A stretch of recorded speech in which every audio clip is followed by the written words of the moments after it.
ধারাবাহিক আরবি ভাষা ক্লাস। আজকে আমরা পড়ব আদ-দারসুস সালেস, তৃতীয় পাঠ। এখানে আমরা আজকে কতগুলো সুন্দর সুন্দর নিয়ম শিখব, যেগুলো আমরা ভাষার মধ্যে প্রচুর পরিমাণ ব্যবহার করে থাকি। যেমন আমরা বলি, তুমি মাহমুদ, তুমি খালেদ, আমি মাজেদ, তুমি রাশেদ, সে আয়েশা, তুমি ফাতেমা। এই বাক্যগুলো আমরা কিভাবে আরবিতে বলবো সেটা আজকে আমরা শিখব। প্রথমে আমরা শব্দার্থগুলো ভালো করে মুখস্থ করে নিব, তারপর এখানের নিয়মটা শিখব ইনশাআল্লাহ। তিলমিজুন অর্থ হচ্ছে একজন ছাত্র। তিলমিজাতুন এর অর্থ হচ্ছে একজন ছাত্রী। তিলমিজাতুন, এই যে শেষে গোলতা আছে, আমরা জানি দুই রকমের তা পাওয়া যায়। একটা তা হচ্ছে এরকম, এটাকে বলে গোলতা, আর একটা তা হচ্ছে এরকম, এটাকে বলে লম্বা তা। সাধারণ একটা নিয়ম, এটা মনে রাখবো যে কোনো শব্দের শেষে যদি এরকম গোলতা আসে তাহলে এটা মেয়ে শব্দ হয়ে যায়। তিলমিজুন একজন ছাত্র, তিলমিজাতুন একজন ছাত্রী, মুআল্লিমুন একজন শিক্ষক, মুআল্লিমাতুন একজন শিক্ষিকা, ওয়ালাদুন একটি ছেলে, বিনতুন একটি মেয়ে, তিফলুন তিফলাতুন একটি শিশু। এখানে দুইটা শব্দকে একসাথে আনা হয়েছে, অর্থাৎ তিফলুন অর্থ হচ্ছে একটি ছেলে শিশু, আর তিফলাতুন অর্থ হচ্ছে একটি মেয়ে শিশু। মুআদ্দাবুন ভদ্র বা সভ্য। আমরা সহজে এভাবে মুখস্থ করতে পারি।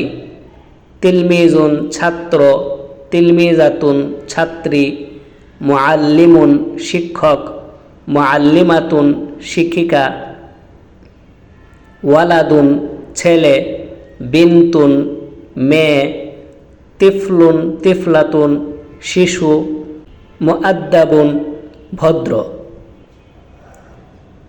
আমরা শব্দার্থগুলো মুখস্থ করার পর এখানে যে নিয়মটা বলা হবে ওই নিয়মে এই শব্দার্থগুলো দ্বারা প্র্যাকটিস করব।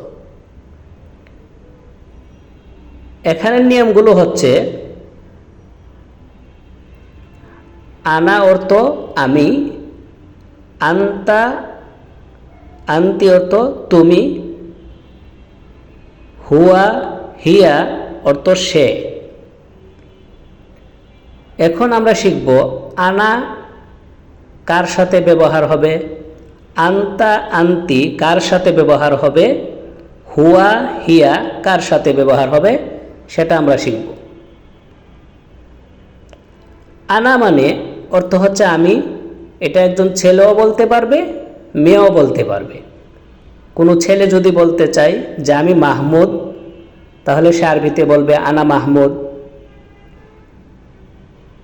কেউ যদি বলতে চায় আমি খালেদ, তাহলে সে আরবিতে এভাবে বলবে আনা খালেদ। কোনো মেয়ে যদি বলতে চায় আমি আয়েশা, তাহলে সে বলবে আনা আয়েশা। যদি বলতে চাই আমি ফাতেমা, তাহলে সে আরবিতে এভাবে বলবে আনা ফাতেমা। এরপরে হচ্ছে আন্তা। আন্তা ব্যবহার হবে উপস্থিত ছেলের সাথে। আন্তা ব্যবহার হবে উপস্থিত ছেলের সাথে। যেমন আমরা বলি তুমি মাহমুদ, তাহলে এটা আরবিতে বলবো আন্তা মাহমুদ। তুমি খালেদ, আন্তা খালেদ। এরপরে হচ্ছে আন্তি, এটা ব্যবহার হবে উপস্থিত মেয়ের সাথে। আন্তিটা ব্যবহার হবে উপস্থিত মেয়ের সাথে। যেমন আমরা বলি তুমি ফাতেমা, তাহলে আমরা আরবিতে বলবো আন্তি ফাতেমা। তুমি খাদিজা, আন্তি খাদিজা। এরপরে হচ্ছে হুয়া, এটা ব্যবহার হয় অনুপস্থিত ছেলের সাথে। যেমন আমরা বলি সে মাহমুদ, তাহলে এটা আমরা আরবিতে বলবো হুয়া মাহমুদ, সে খালেদ, হুয়া খালেদ। এরপর হচ্ছে হিয়া, এটা ব্যবহার হয় অনুপস্থিত মেয়ের সাথে। হিয়াটা ব্যবহার হয় অনুপস্থিত মেয়ের সাথে। যেমন আমরা বলি যে সে ফাতেমা, তাহলে এটা আমরা আরবিতে বলবো হিয়া ফাতেমা। সে খাদিজা, হিয়া খাদিজা। এভাবে আমরা এই প্রত্যেকটা শব্দ ব্যবহার করব। এটা আমি আবারও বলে দিচ্ছি। আনা, এটা ছেলে এবং মেয়ে উভয়ই বলতে পারবে। আন্তাটা ব্যবহার হবে উপস্থিত ছেলের সাথে, আন্তি ব্যবহার হবে উপস্থিত মেয়ের সাথে, হুয়া ব্যবহার হবে অনুপস্থিত ছেলের সাথে, হিয়া ব্যবহার হবে অনুপস্থিত মেয়ের সাথে। এখন আমরা এটার উদাহরণ দেখি। এখানে কয়েকটা উদাহরণ দেয়া আছে এবং কতগুলো নাম দেয়া আছে। এই নামগুলো দ্বারা প্র্যাকটিস করতে পারি, অথবা আমরা নিজের মতো করে যে কোনো নাম দিয়ে প্র্যাকটিস করতে পারি। এখানে আরও কিছু নিয়ম আছে যেগুলো সাধারণ মানুষের জন্য প্রয়োজন নেই, সেগুলো মাদ্রাসার বা যারা বিস্তারিত ভালোভাবে শিখতে চায় তাদের জন্য প্রয়োজন হতে পারে, কিন্তু সাধারণ মানুষের জন্য এই নিয়মগুলো এতটা প্রয়োজন নেই।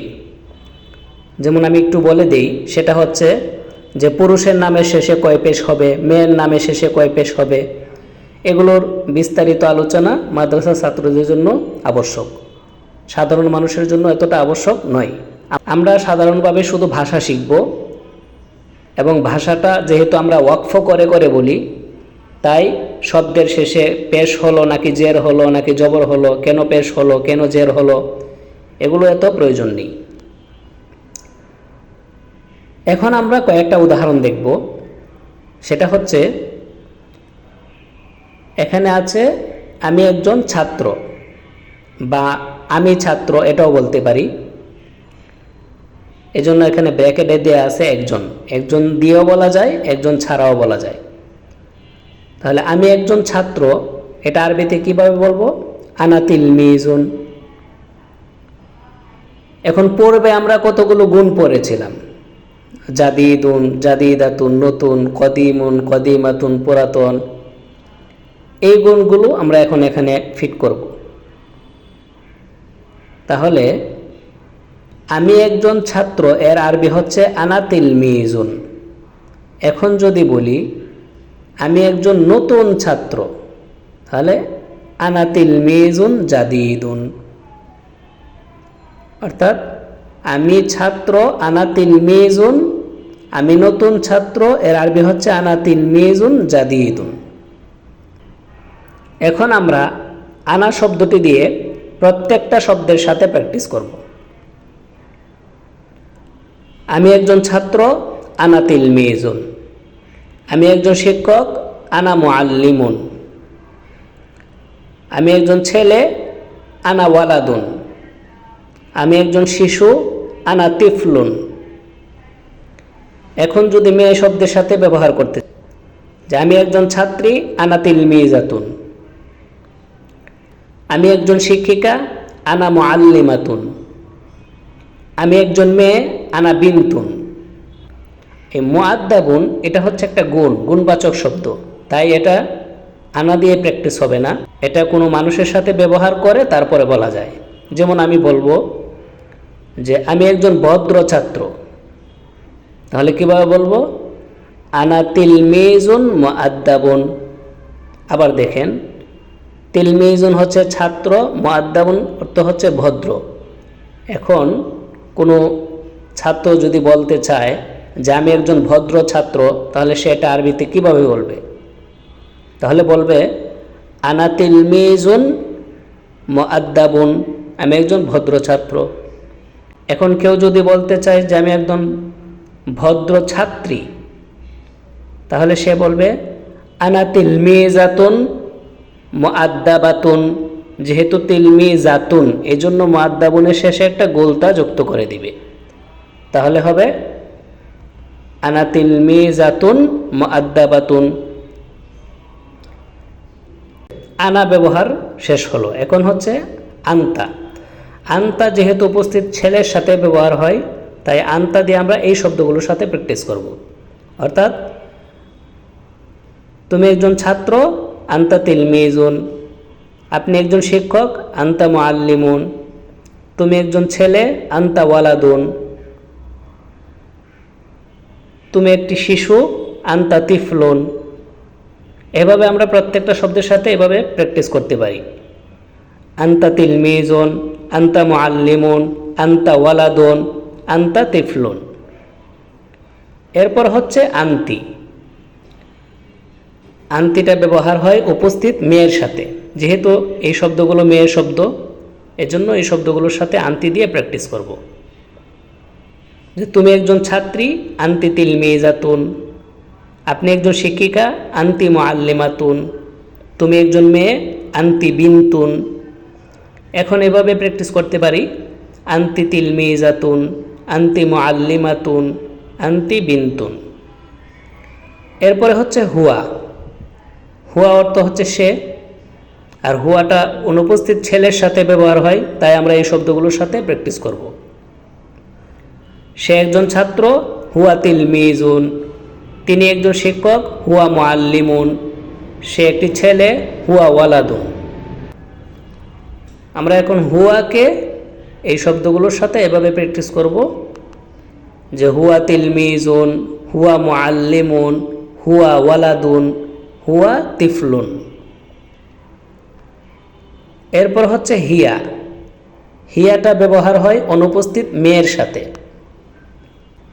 আর এই শব্দগুলো যেহেতু মেয়েবাচক শব্দ, তাই আমরা এই শব্দগুলোর সাথে হিয়া দিয়ে প্র্যাকটিস করব। সে একজন ছাত্রী, হিয়া তিলমিজাতুন। তিনি একজন শিক্ষিকা, হিয়া মুআল্লিমাতুন। সে একটি মেয়ে, হিয়া বিনতুন। এখন আমরা এভাবে প্র্যাকটিস করব, হিয়া তিলমিজাতুন, হিয়া মুআল্লিমাতুন, হিয়া বিনতুন। তো এইভাবে প্রত্যেকটা শব্দ দিয়ে এই ওয়ার্ডগুলোর সাথে আমরা প্রচুর পরিমাণ প্র্যাকটিস করব, তাহলে আমাদের ভাষা শিখতে সহজ হবে। এখন এখানে কতগুলো উদাহরণ আছে, যেমন প্রত্যেকেই সে নিজের সম্পর্কে 2-4টা করে বাক্য বলবে। যেমন এখানে দেওয়া আছে যে বেলাল তার নিজের সম্পর্কে কয়েকটি বাক্য বলবে। তাহলে সে বলবে এভাবে, আনা বিলাল, আনা তিলমিজুন, আনা তিলমিজুন জাদিদুন, আনা ওয়ালাদুন মুআদ্দাবুন। আনা আয়েশাতু, বা ওয়াকফ করা নামগুলো বলতে পারে, আনা আয়েশা, আনা তিলমিজাতুন, আনা তিলমিজাতুন জাদিদাতুন, আনা বিনতুন মুআদ্দাবাতুন। এই প্রত্যেকটা শব্দ দিয়ে এরকমভাবে সে যদি বাক্য তৈরি করতে পারে এবং নিজে নিজে এভাবে বাক্য তৈরি করে প্র্যাকটিস করে, তাহলে সে দ্রুত ভাষা শিখতে পারবে।